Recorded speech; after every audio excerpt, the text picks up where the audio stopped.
Octorudra HR LLP, your strategic HR partner, clearing obstacles, powering growth.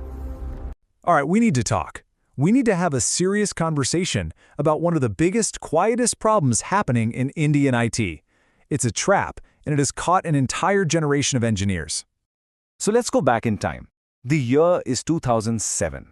If you were a fresh engineering graduate and you landed a job at a top company like TCS, you were looking at a starting salary of 3.16 lakh rupees.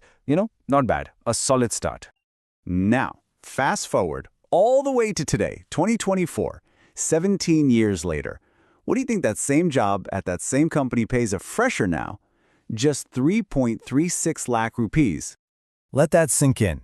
That is a total increase of just 20,000 rupees over 17 years. That breaks down to less than 100 rupees a month. You literally spend more than that on a single cup of chai at a decent cafe. And here's the real kicker. While this has been happening, the company is posting record-breaking profits year after year. The money is there, but it's just not going to the people who are actually starting their careers and building the company's success. So what is going on here, really? Look, I've been on the inside of HR for over a decade, and I'm going to pull back the curtain for you. We're going to look at the cold, hard data, because believe me, the numbers do not lie.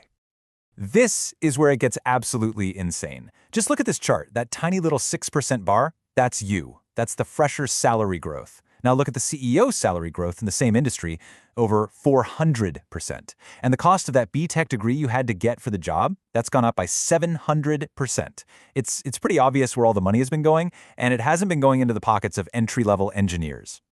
Now, if you ask the companies about this, they'll give you the classic supply and demand argument. They'll show you a quote like this one and say, hey, there's just too many of you guys, and not enough of you are skilled enough. But here's the truth they don't tell you. Their profits are at an all-time high. The demand for good engineers is through the roof. They could pay more. They are actively choosing not to. Okay, let's step away from the big numbers for a second and see what this actually looks like for a real person. I want to tell you a story about a fresher. We'll just call him Rahul. And his story, I promise you, is the story of thousands and thousands of others. So Rahul was super excited. He landed a 3.2 lakh CTC job in Bangalore, but then reality hit. And it hit fast.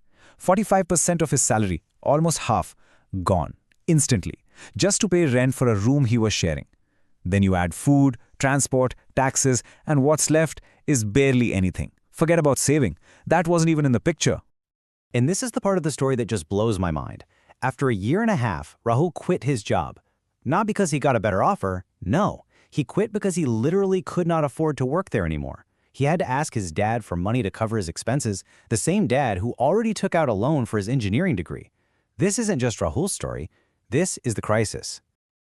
Okay, so that's the problem. It's bleak. I get it. It's frustrating. But you're not here to just get angry. You're here for an answer. So let's talk about your escape plan. And this isn't some generic career advice. These are real, practical steps you can take right now to get out of this trap. Step 1, and this is probably the most important one, you have to aim smarter. Stop applying to the big mass recruiters. That's where the 3-lock trap is set. Instead, look for the specialized divisions inside those same companies. Or even better, focus on what we call Global Capability Centers, or GCCs. So what are these? Basically, they're the huge in-house tech teams for giant global companies, like investment banks or big retail chains. They're not service companies. They're building their own core products right here in India.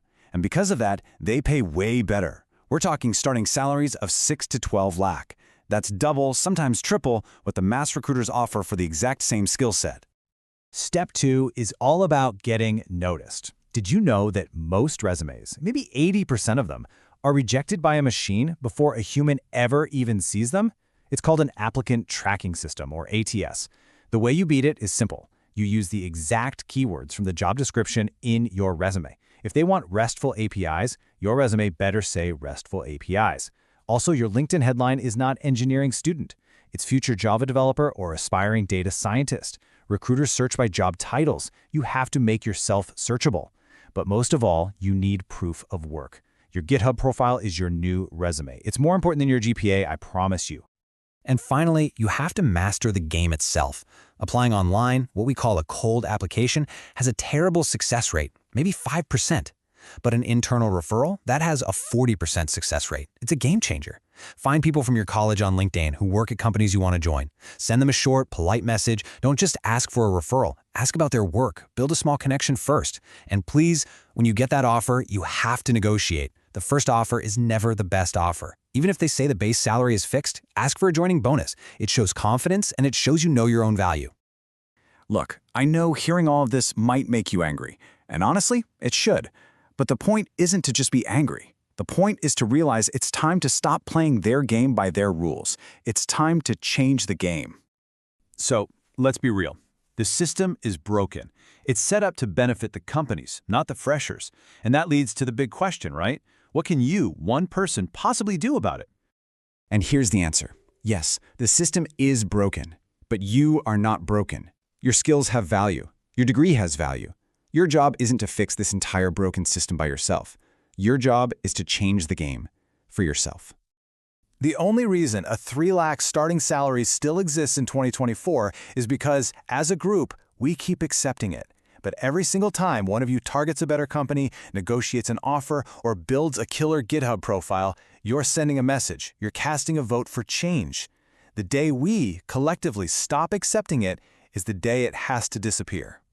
If this made sense to you, if it opened your eyes, then please help me get this message out to every single fresher who needs to hear it. Like this explainer, because that tells the algorithm that this is an important conversation. Subscribe, because I share this kind of insider HR truth all the time. Share this with just one friend you know who's worried about their first job. And drop a comment below. Are you stuck in this trap, or did you manage to escape? I genuinely read every single comment. Thanks so much for your time. I'll see you in the next one.